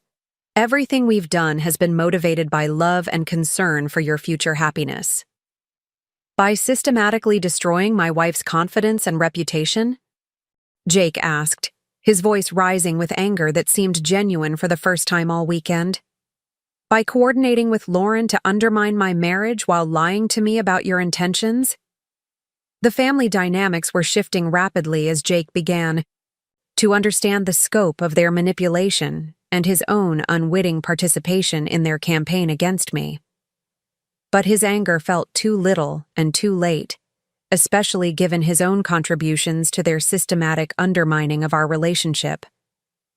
"Actually, Jake," I said, clicking to slides displaying his own communications with Lauren about our marriage problems, "you weren't an unwitting victim of their manipulation. You were an active participant who shared intimate details about our relationship with another woman while discussing whether our marriage was worth preserving." The excerpts from Jake's emails were particularly damaging because they revealed his genuine frustration with my professional commitments and his growing attraction to Lauren's apparent understanding of Morrison family values. His messages weren't just complaints about scheduling conflicts. They were expressions of fundamental incompatibility with my career ambitions and personal priorities. "You've been emotionally involved with Lauren for months while maintaining the pretense of working on our marriage," I continued, watching Jake's face crumble as he confronted the evidence of his own betrayal. The family discussions about my inadequacies provided convenient justification for feelings you were already developing independently. The revelation that Jake had been actively participating in undermining our marriage while maintaining emotional connections with another woman created a moment of absolute silence in the conference room.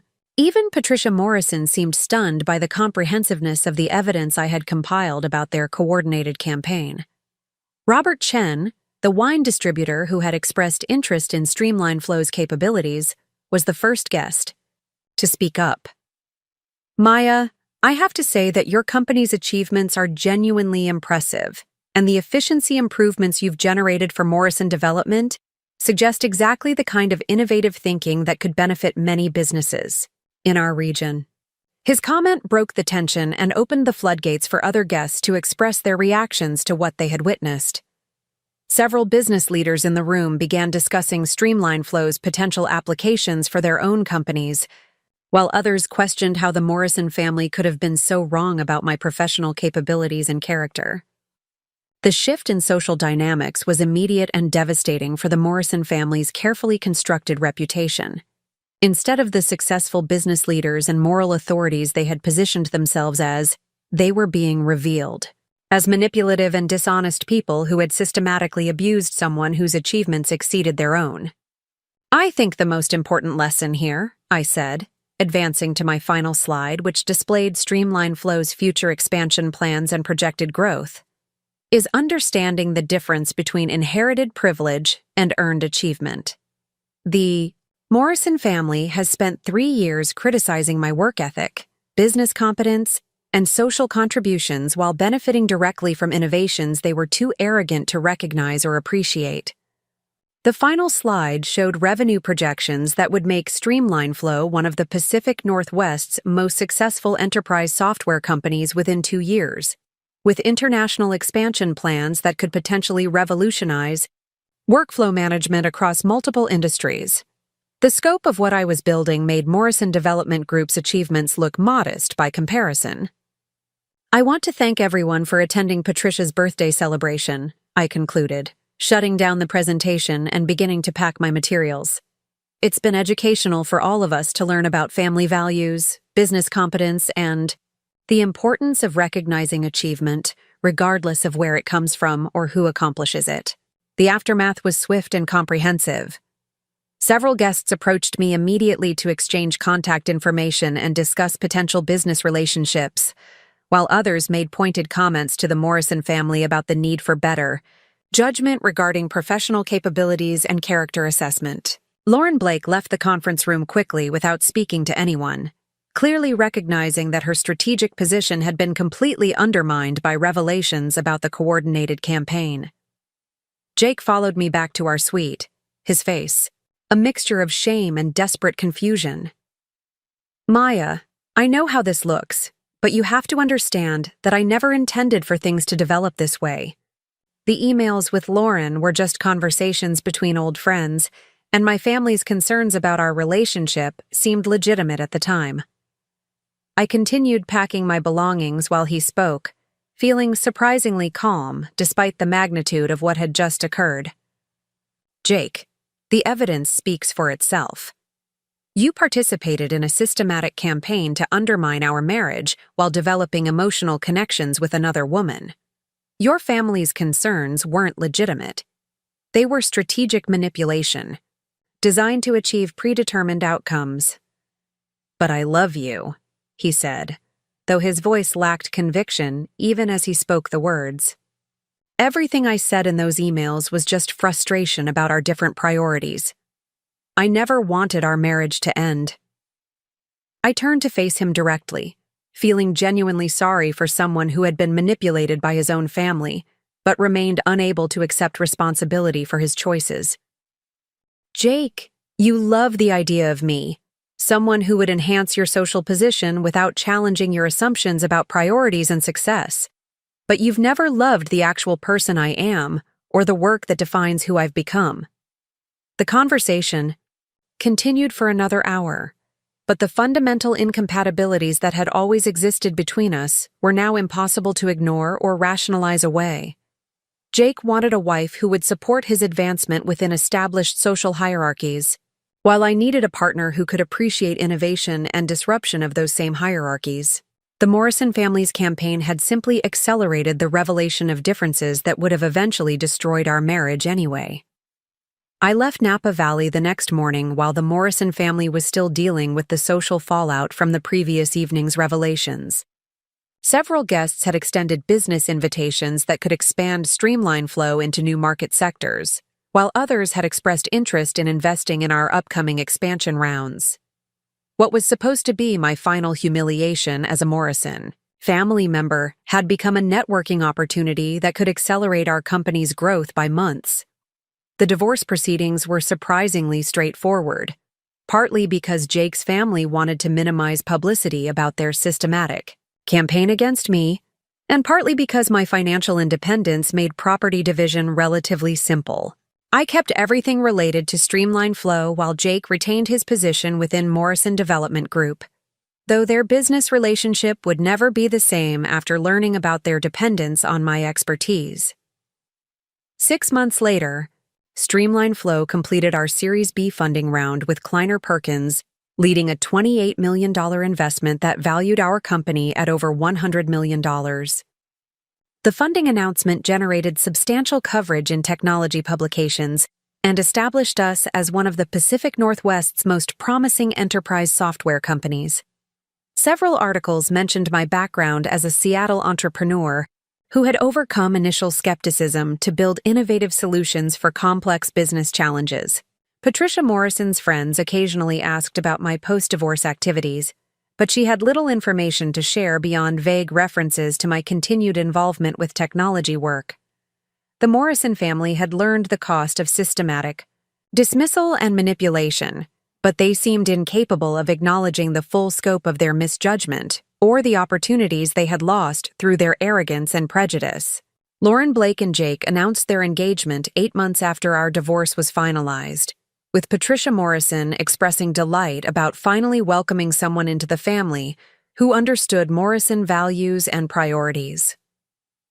Their wedding was featured in Seattle social publications as a celebration of 2 prominent families joining their legacies, though observers noted that Morrison Development Group's business performance had declined since implementing new management systems to replace their previous workflow solutions. I attended a few social events where I encountered various Morrison family members, but our interactions were limited to polite pleasantries that carefully avoided any reference to the birthday weekend revelations or their subsequent consequences. They seemed genuinely unable to process what had occurred or acknowledge their role in creating the circumstances that led to such systematic exposure of their character and judgment. The most satisfying outcome was building Streamline Flow into exactly the kind of company I had envisioned when I first started developing workflow management solutions. Our team now includes over 120 employees across 4 offices, with client relationships spanning multiple industries and international markets.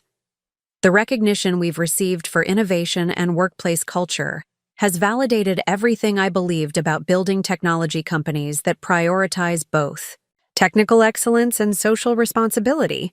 Sometimes former colleagues or business associates ask about my experience with the Morrison family, curious about how such successful people could have been so wrong about my professional capabilities and potential. I usually explain that inherited privilege can create blind spots that prevent recognition of achievement when it doesn't conform to expected patterns or social categories. The Morrison family's expertise in real estate development didn't translate into understanding technology entrepreneurship, but their confidence in their own judgment prevented them from acknowledging what they didn't know. The broader lesson extends far beyond personal vindication or family dysfunction. Successful women in technology regularly face systematic dismissal of their achievements and questioning of their priorities when professional success conflicts with traditional expectations about feminine behavior and family obligations. The Morrison family's campaign against me reflected institutional biases that affect countless entrepreneurs who challenge established power structures or social hierarchies. Fighting back against their manipulation wasn't just about defending my reputation or exposing their hypocrisy, it was about refusing to accept narratives that define ambitious women as selfish, antisocial, or incompatible with family values. Every entrepreneur who has been told their work isn't real business. Every woman who has been criticized for prioritizing career development over social obligations. Every person who has been pathologized for refusing to conform to traditional expectations deserves to see these attitudes challenged and exposed. The technology sector has provided opportunities for demonstrating that success can be measured through innovation, impact, and value creation, rather than social conformity or inherited status. Building streamlined flow into a significant company, while maintaining integrity and treating employees with respect, has been more satisfying than any acceptance I might have gained by conforming to Morrison family expectations about appropriate feminine behavior. The missing chair at Patricia Morrison's birthday dinner was supposed to symbolize my exclusion from their definition of family and success. Instead, it became the catalyst for revealing how much I had accomplished while they weren't paying attention, and how little their approval mattered compared to the respect I had earned from people who understood what I was building and why it mattered. Up next, you've got 2 more standout stories right on your screen. If this one hit the mark, you won't want to pass these up. Just click and check them out.